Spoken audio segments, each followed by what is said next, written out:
Life of Pi by Ian Martel. Part 1. Toronto and Pondicherry. Chapter 1. My suffering left me sad and gloomy. Academic study and steady mindful practice of religion slowly brought me back to life. I have kept up what some people would consider my strange religious practices. After 1 year of high school, I attended the University of Toronto and took a double major bachelor's degree. My majors were religious studies and zoology.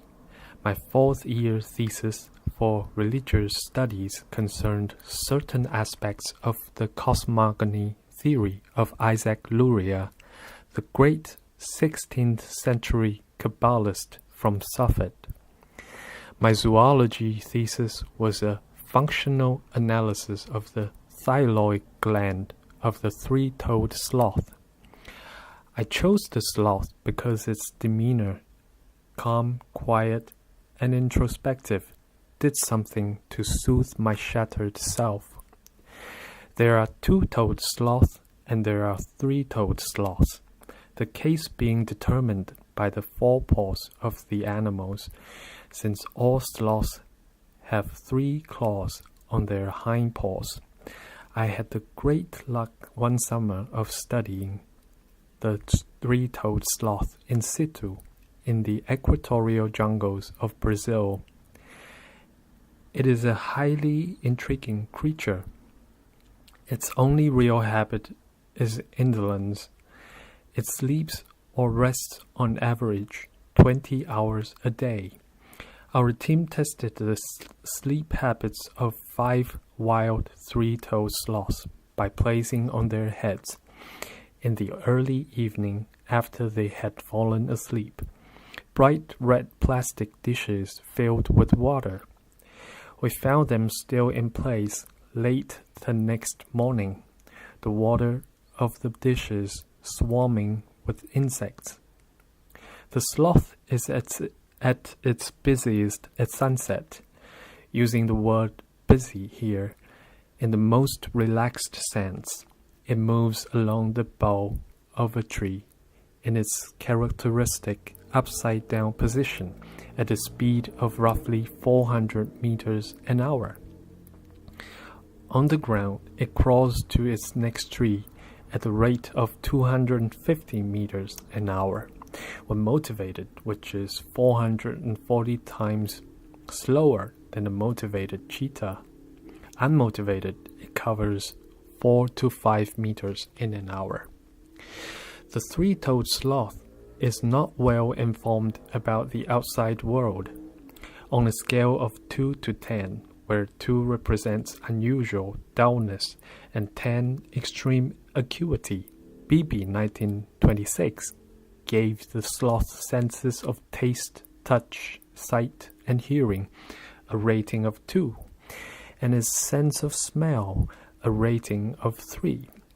If you come upon a sleeping three-toed sloth in the wild, 2 or 3 nudges should suffice to awaken it. It will then look sleepily in every direction but yours. Why it should look about is uncertain, since the sloth sees everything in a Magoo-like blur. As for hearing, the sloth is not as much deaf as uninterested in sound. BB reported that firing guns next to sleeping or feeding sloths elicited little reaction. And the sloth's slightly better sense of smell should not be overestimated. They are said to be able to sniff and avoid decayed branches, but Bullock, 1968, reported that sloths fall to the ground clinging to decayed branches often. How does it survive, you might ask? Precisely by being so slow. Sleepiness and slothfulness keep it out of harm's way, away from the notice of jaguars, ocelots, harpy eagles, and anacondas, and a sloth hare's shelter an algae that is brown during the dry season and green during the wet season, so the animal blends in with the surrounding moss and foliage, and looks like a nest of white ants or of squirrels, or like nothing at all but part of a tree. The three-toed sloth lives a peaceful vegetarian life in perfect harmony with its environment. A good-natured smile is forever on its lips, reported Turler, 1966. I have seen that smile with my own eyes. I am not one given to projecting human traits and emotions onto animals, but many a time during that month in Brazil, looking up at sloths in repose, I felt I was in the presence of upside-down yogis, deep in meditation, or hermits deep in prayer, wise beings whose intense imaginative lives were beyond the reach of my scientific probing. Sometimes I got my majors mixed up. A number of my fellow religious studies students, muddled agnostics, who didn't know which way was up, who were in the thrall of reason, that fool's gold for the bright, reminded me of the three-toed sloth. And the three-toed sloth, such a beautiful example of the miracle of life, reminded me of God. I never had a problem with my fellow scientists. Scientists are friendly, atheistic, hard-working, beer-drinking lot whose minds are preoccupied with sex, chess, and baseball when they are not preoccupied with science. I was a very good student, if I may say so myself. I was tops at St. Michael's College 4 years in a row. I got every possible student award from the Department of Zoology. If I got none from the Department of Religious Studies, it is simply because there are no student awards in this department. The rewards of religious studies are not in mortal hands, we all know that. I would have received the Governor General's Academic Medal, the University of Toronto's highest undergraduate award, of which no small number of illustrious Canadians have been recipients, were it not for beef-eating pink boy with a neck like a tree trunk and a temperament of unbearable good cheer. I still smart a little at the slight. When you've suffered a great deal in life, each additional pain is both unbearable and trifling. My life is like a memento mori painting from European art. There is always a grunting skull at my side to remind me of the folly of human ambition. I mock this skull. I look at it and I say, "You've got the wrong fellow. You may not believe in life, but I don't believe in death. Move on." The skull snickers and moves ever closer, but that doesn't surprise me.